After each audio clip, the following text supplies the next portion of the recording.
Have you ever had something that you wore that fit you perfect? Oh yeah, it feels great.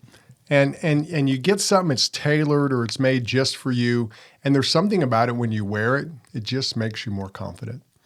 I remember ordering some shirts online that were the perfect size for me because I'm a weird size person, and boy, they fit really nice. I wore those shirts all the time. Why? Because they were made for me. And I think for us as men, it's kind of like that in a lot of ways. We want to create a life that we want to live, that we live with confidence. And to do that, we kind of have to tailor our life. And to do that, it begins by us tailoring our mindset. And we're going to talk about that today.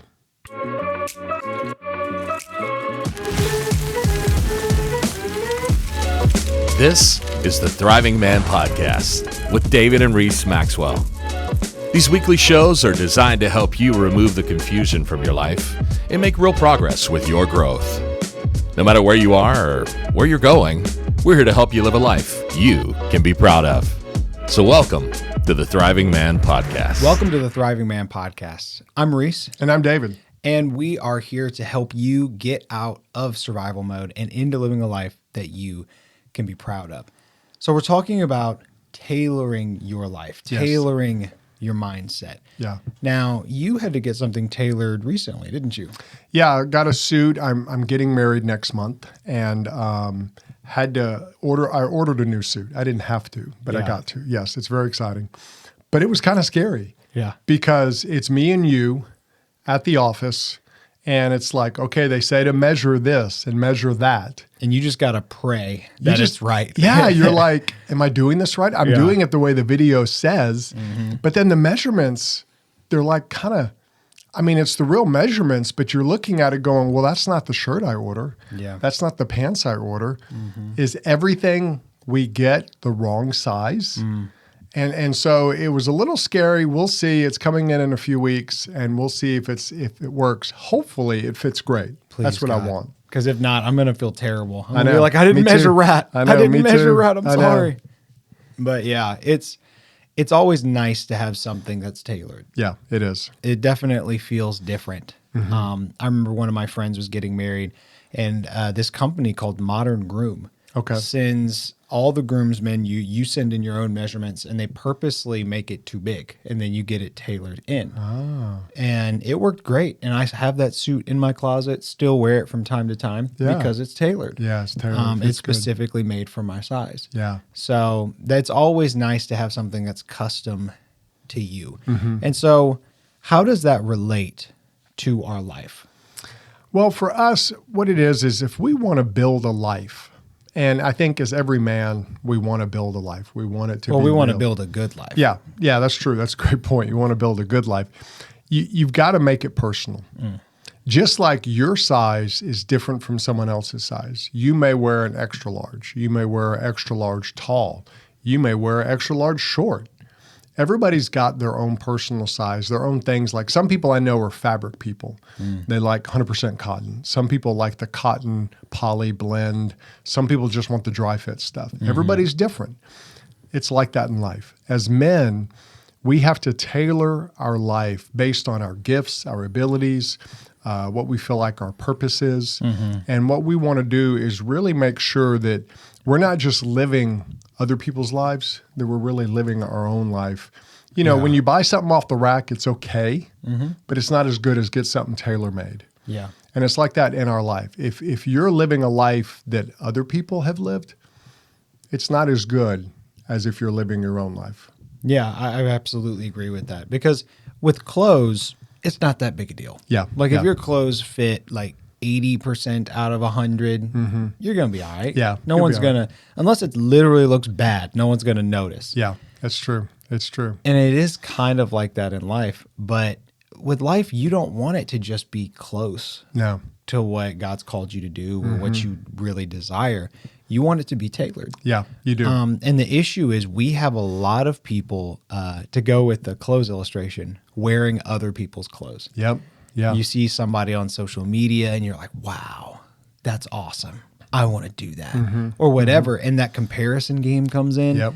And then all of the sudden, your life is this weird amalgamation of a bunch of other people's lives that you just kind of took some of their stuff because you were like, I want to look like that, or I want to do something like that. And yes, we can learn from others. But there's plenty of categories where if you're going to copy what someone else is doing, you're being inauthentic. Like I've got a friend right now who he's always been a health nut. Yeah. I mean, running marathons, doing stuff like that, one-handed pull-ups, you know, he's that kind of guy. He always has been ever since I've known him. And he recently picked up rock climbing. He loves it. Like he films himself trying to do like these really difficult climbs at his gym in Dallas. And I mean, it looks cool, no doubt, because you're, you know, one-handed hanging off this rock climbing thing and climbing up. If I copied that and I was like, yeah, I want to have videos like that to post, I don't care. I don't care about rock climbing. Yeah. Yeah. And if I copy pasted that, it would be inauthentic. Yeah, it would be. It'd be fake. Yeah. Now, if somebody does something that I genuinely like and I start doing it, that's different. But we have a lot of guys doing what I just named earlier, where it's like, oh, you know, football looks more cool than what I like. Yeah. So I'm going to try and really get into that. Well, and that's why as men, we have to start with honest measurements. Just like when we were measuring me for the suit, the tape doesn't lie. This is what the measurement is. And what you have to do as a man is really evaluate what kind of life are you building? Are you building your life? Are you building someone else's life? And you really, like you said, you have to look at your motivation. Is everything I'm doing just so that girl in 8th grade who dumped me, I'm getting back at her? I'm proving her wrong. Yeah, I'm proving her wrong. And, you know, that may have motivated you. That's not a bad thing. But if that becomes your purpose, that's sad. Yeah, you're a grown man living for some 8th grade girl who rejected you, who probably doesn't even remember you. And what you want to do is really get honest about why am I doing this? Because what we have to do as men is understand that success doesn't necessarily define us, because a lot of times success really, it's kind of in the eye of the beholder as far as what does success mean? To one person, success may mean having multiple millions of dollars. But to another person, success is having a family that really loves each other, having purpose in their life, having meaning. But success, when we look at it, there are some universal principles of success, but how we implement that is very different. I totally agree. And that's what we have to understand. Everybody wants success. Very few can define it. Yeah. They can't say what success really is. At least not for them. Yeah, not for them. And so they come up with something. Yeah. Well, you know, this guy on social media has 6-pack abs. That's what I want. That's success to me. You know, which fine, but the work that goes into that, the time that goes into that, and is that really the most important thing? And so what we want to do is look at what is my motivation? Is it to show off? Yeah. You know, is it just to make people think I'm cool? Yeah. Why am I doing what I'm doing?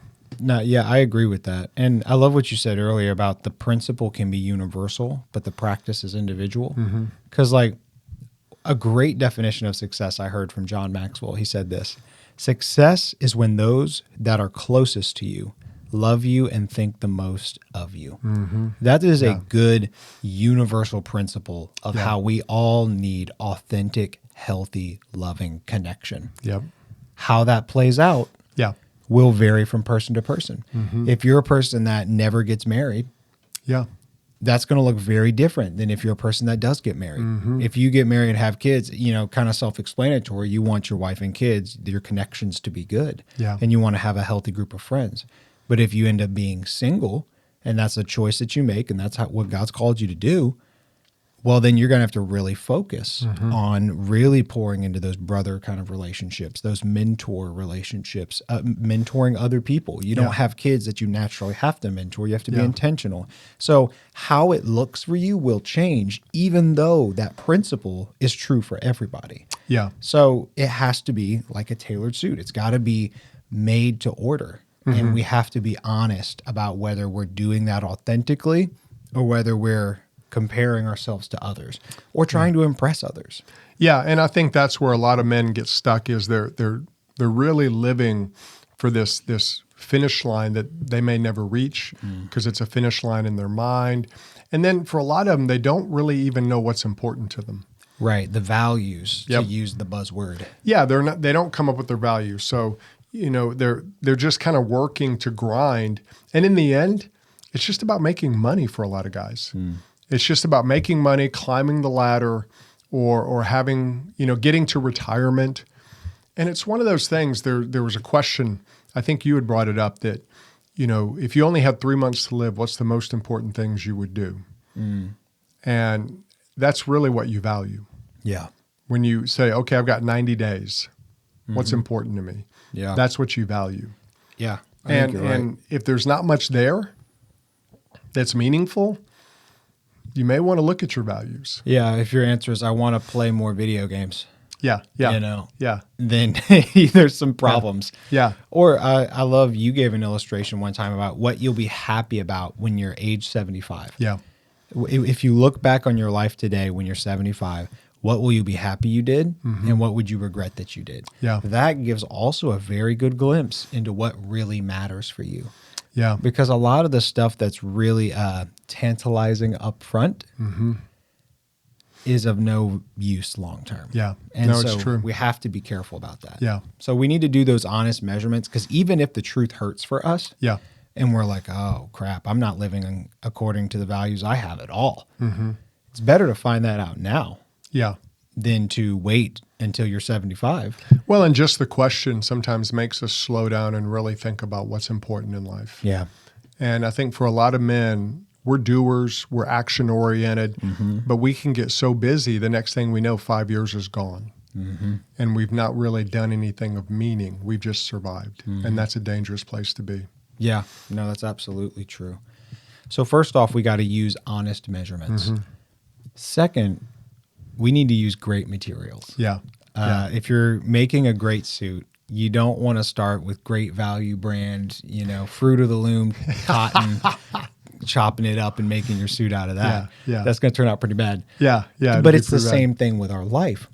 We have to have quality materials to work with. And what do we mean by that? Well, quality materials means you're choosing things that are important for the long term. And that really goes into, what are you building into your life? As a man, what are you reading? What are you watching? What are you listening to? Your inputs. Who are your friends? What are you allowing into your life? What are you doing to challenge yourself? Some of us always want to feel important, so we always surround us with people who are below us, where they're maybe not growing as much as us, because it's almost like that guy in high school who's got all the flunkies around him who think he's cool. Well, he does that because his ego needs that. We don't want to be that guy. We want to get around people who are maybe ahead of us, so they challenge us.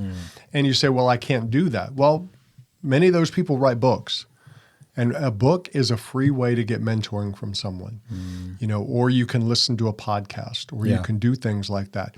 You want to find that quality input. Just like if you're getting a suit, you want good material for the suit, because that means it'll last. Same thing with your life. You want to put things into your life that kind of help you grow, help you change in a good way. Yeah. Well, learning is the fuel of growth. Learning is the fuel of growth. Think of the old man or old woman who's terrified of technology. If they look at a computer, they're sweating. They're just like, oh my gosh, I don't know if I'm going to be able to click on this thing twice and open up a web page. And like the actual computer process is incredibly easy. Like these companies have spent billions of dollars to make that computer or iPhone as easy as possible to navigate. But what happened is that person at some point decided to stop learning. They decided, this is enough, I'm done. I'm just going to do what I've always done because I want what I've always had. And the problem is sometimes we do that with our own growth. Yeah, we do. We get to a point, whether it's because we're happy with where we're at or just because we're tired of working. And we're just like, my marriage isn't falling apart. so it's fine. Yeah. It's not great, but it's not falling apart. And we turn kind of into that old person terrified of technology. Yeah. It's like we're automatically suspicious of everything that's new. Yeah. And the truth is, if we stop learning, we'll stop growing. And I think somebody said it like this: you'll end up living the same 1 year 25 different times instead of living 25 years. Yeah. And we don't want to fall into that trap. Well, it's true. And I think we have to be intentional about what are we doing to kind of push ourselves out of that comfort zone. Absolutely, yes. The Bible talks about how iron sharpens iron. And I think for us, we have to think of life that way. What are you doing in your life to sharpen yourself? Yeah. What are you doing to challenge yourself? What are you doing to kind of push yourself? And I'm not saying you have to do it all the time. You're always running and gunning. But there should be seasons in your life where you're willing to say, okay, I need to grow in something. Or I'm going to try something new I've never done before.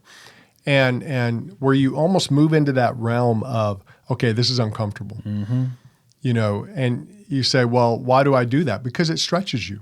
Yeah. You might discover something you enjoy doing. Yeah. You might discover what you're terrible at. And you may thought, I was always good at that, and you're really not. Or you may discover a new hobby, things that mentally stimulate you and just make you a lot funner to be around. Yeah. People who like to learn, who like life, you like to be around. Like when you get around the older person who loves to learn about technology, who wants you to teach them stuff, you like to be around them. They're fun. Well, they've been sharpened, and we as men have to make sure we're doing that. We're getting things and putting it in. Not everything is going to be perfect. It won't be. Yeah, one thing that helped me one time is I heard a guy say it's the author's job in a book to keep you attentive. In other words, he said, if you're reading a book and you're not enjoying it, stop. You don't have to finish the book. That doesn't make you a bad person. And that really helped me because I used to, if I start reading a book, I got to finish it. I got to finish. If I don't, I feel like a failure. And when he said that, it made me think, it's true. Because then you'll go on and maybe read a different book that you do absorb and you do get. And sometimes you may read a whole book and get just one or two things out of it. Those are good things because those are things you didn't have before. And if you do that all the time, imagine where you're going to be 2, 3, 4 years from now.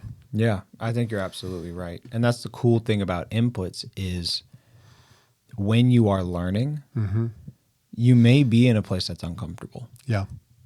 But it's like that whole get comfortable with being uncomfortable. Yep. That's the best way to live, y'all. Yeah.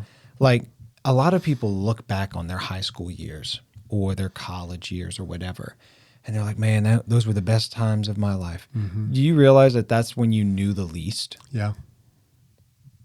You were having to learn all the time. You were literally going to 6, 7, 8 classes a day to learn stuff that you didn't know. I think a lot of times the reason we get so bored with adulthood, it's not that we're bored, it's that we're boring. Yeah. We get to the point where we're like, all right, I'm going to stop now. Yeah. And so you die about 50 to 60 years before you actually die because you just stop living. Yeah. And inviting quality inputs into our life is part of breaking out of that cycle. Learning is part of breaking out of that cycle. And not only learning, but our final point, turning those plans, turning that input into action. If we're going with the suit illustration, you don't just make the measurements and start with quality materials. Eventually, once you craft that suit, you got to put it on. Yeah, you do. And you got to get use out of it. And it's the same thing with our growth. We have to be action oriented. And this is where being guys is a good thing. Yeah. We like action. For someone like me, who's like a more creative inventor kind of guy, sometimes I got to say no to making new suits because I got to focus on wearing the suit I've got. I got to say no to making new plans to start working the plan I got. Yeah. But a lot of us as guys, we love that process and we can embrace that. Well, and the danger today is with the information overload we have is we can be learning stuff, but we're not doing anything about it. Yeah. But the problem is when you watch a video about something and you think, oh, that's cool. Well, sometimes your brain gets that little dopamine hit like you did something, but you really didn't. You just watched the video of someone else doing it. So you didn't learn from it. You didn't get the thing out of it. You didn't figure out. Like, what's funny is, I fix things in my house where I've watched the YouTube video and then I go to do it. And the YouTube video makes it look easy. Man, in 3 minutes, he did that whole thing. Mm-hmm. Well, for me, it's 3 hours because the 3 minutes just shows you the different parts. It doesn't show you all the stuff in between and you figure it out. But then when you do it, you're like, hey, I did that. I've replaced parts in my car that I would never try without YouTube. And so I put into action something. Instead of just watching the video, I actually did it. Did it take longer? Yes. Was it more work? Yes. Was it worth it? Definitely. And that's what we have to learn as men. If you're just learning stuff and you're never putting it into action, you're not really accomplishing anything. Yeah. You're kind of running in circles where you're having movement, so you feel like I'm going somewhere, but you're not going anywhere. Yeah, you're running on a treadmill. Yeah, and I think that's where a lot of people are today, and that's why they virtually check out of the world, is because, well, in this virtual world, I'm doing something. I'm in Fortnite, and I'm beating people, and I'm doing this, and I'm doing that. Well, that's fine once in a while, but if that's your life, that's a pretend game. It's not even real. Yeah. So you're not really accomplishing anything. Yeah. And I think we have to be careful that we're not busy and active, but not really going anywhere. Yeah. And that's where it's so important to drop the perfectionism, like we talked about earlier. Yeah. I think sometimes we can abuse the statement, if you don't do it right, don't do it at all. Yeah. That's not true when it comes to growth. It's not. It may be true when it comes to like doing a good job in your workplace. If you're working on a project, if you can't do it right, you shouldn't be doing it. Yeah. But your own personal life, you better be trying stuff that you don't know perfectly, because life is messy. It just is. And you have to be able to navigate that. Yeah. It's like, well, right now as we're filming this, football season is starting. I'm very excited about it. Well, for the last month, all the teams have been practicing. Why do they practice? They know how to play the game, especially professionals. Why do they practice? What's the big deal? They don't need practice. Actually, they do. Because as they practice, they work on techniques, they work on the little things, and they get better and better. Professionals understand this. It's the same thing with our life. We're always practicing doing something. I mean, golfers will go out and hit 1,000 balls a day. These are the professionals, the ones who are great, but they know they still need to practice. Yep. And I think for us, we have to put on that mentality of practice to where, hey, life is about what am I doing? Not just about what am I thinking. That's important, but you've got to implement something or you'll not accomplish anything. Yeah, that's exactly right. But it starts with that reflection. It does. And so that's our challenge to you guys today, is to begin that reflection journey. We've listed 5 different questions to kind of help you start. Yeah.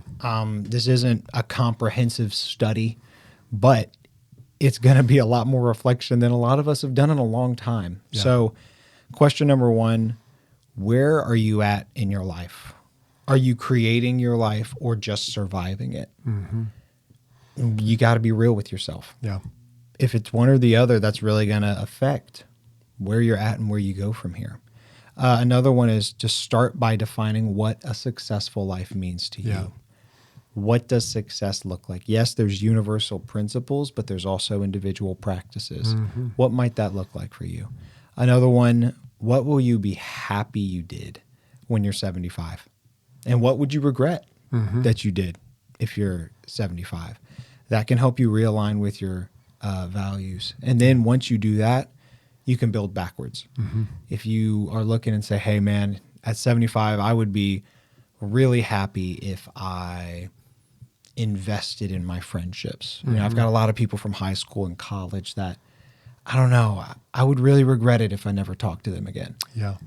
Well, that gives you a pretty good game plan of where to move from this point on. It does. So start with that desired future and then build backwards from there. Yeah. That's how you get a custom life. All right. Well, answer those questions and we will see you in the next episode. Thanks for listening to the Thriving Man Podcast. If you want to check out more resources from David and Reese, you can go to thrivingman.com. We'll see you in the next episode.